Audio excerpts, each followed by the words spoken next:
సరే అయితే Bharat నావీలోకి INS Mahendragiri ship ప్రవేశం అయితే జరిగిపోయింది. ఈ షిప్ అసలు ప్రత్యేకతలు ఏంటి సార్? ఎస్ అండి. ఇప్పుడు INS Indian naval services Mahendragiri భారత నేవీలోకి ప్రవేశించడం. ఇది భారత నేవీ ఏంటంటే చాలా చాలా ఒక అధునాతనమైన వార్షిప్ ని ఇప్పుడు మజ్గాన్ డాక్ యార్డ్ ముంబైలో దీన్ని తయారు చేయడం జరిగింది. ఈ తయారీ ఏంటంటే ప్రాజెక్ట్ 17A అంటే ప్రాజెక్ట్ 17 ఆల్ఫా అనే ఈ ప్రాజెక్ట్ లో భాగంగా దీన్ని డెవలప్ చేస్తున్నారు. మొత్తం 10 షిప్లు అనమాట. ఒక్కో షిప్ కి 4,500 కోట్ల రూపాయలు. అంటే ఇప్పుడు ఐఎన్ఎస్ మహేంద్రగిరి 4,500 కోట్ల రూపాయలతో నిర్మించబడింది. ఇది 6,670 టన్నుల బరువైంది.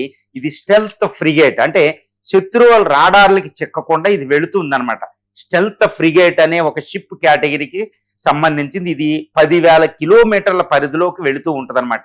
ఇది దీంట్లో ఏంటంటే మొత్తం వెపన్స్ చూస్తే బరాక్ 8 ఎయిర్ డిఫెన్స్ సిస్టమ్ తో పనిచేస్తుంది.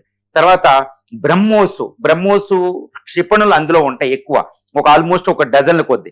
యాంటీ సబ్మెరైన్ వార్ఫేర్ చేస్తుంది. అంటే సబ్మెరైన్లు ఏదన్నా సముద్ర గర్భంలో వస్తూ ఉంటే వాటిని టార్పుటోల్ ద్వారా అటాక్ చేస్తుంది. యాంటీ సబ్మెరైన్ వెపన్స్ వార్ఫేర్ లో కూడా అది ఇన్వాల్వ్ అవుతుంది. తర్వాత ఎలక్ట్రానిక్ వార్ఫేర్ లో ఇన్వాల్వ్ అవుతుంది.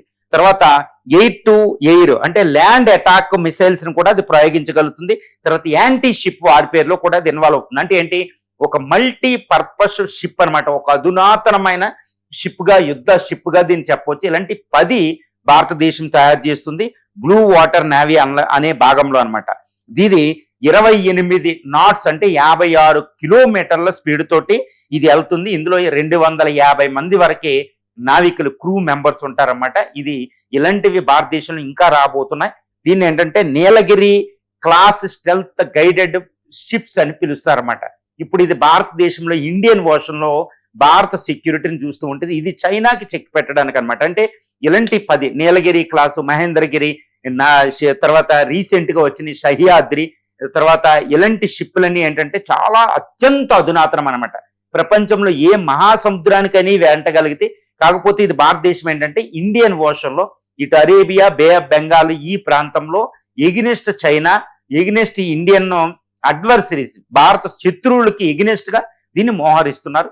ఇవి ప్రతి భారతదేశంలో ప్రతి 40 రోజులకి ఒక్కొక్క షిప్ ఎంట్రీ ఇస్తుంది. రీసెంట్ గా చెప్పాలి అంటనమాట.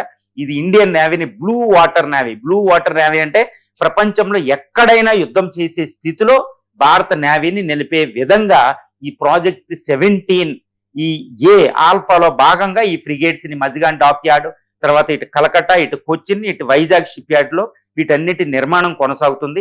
ఇదేంటంటే స్వదేశీ పరిజ్ఞానంతో, అందులో ఆల్మోస్ట్ 80% స్వదేశీ పరిజ్ఞానంతో అంటే ఇండిజినియస్ గా తయారీ చేయబడింది. ఇందులో కొన్ని వందల భారతీయ కంపెనీలు ఇందులో ఇన్వాల్వ్ అయినట్టు మనం చెప్పుకోవచ్చు.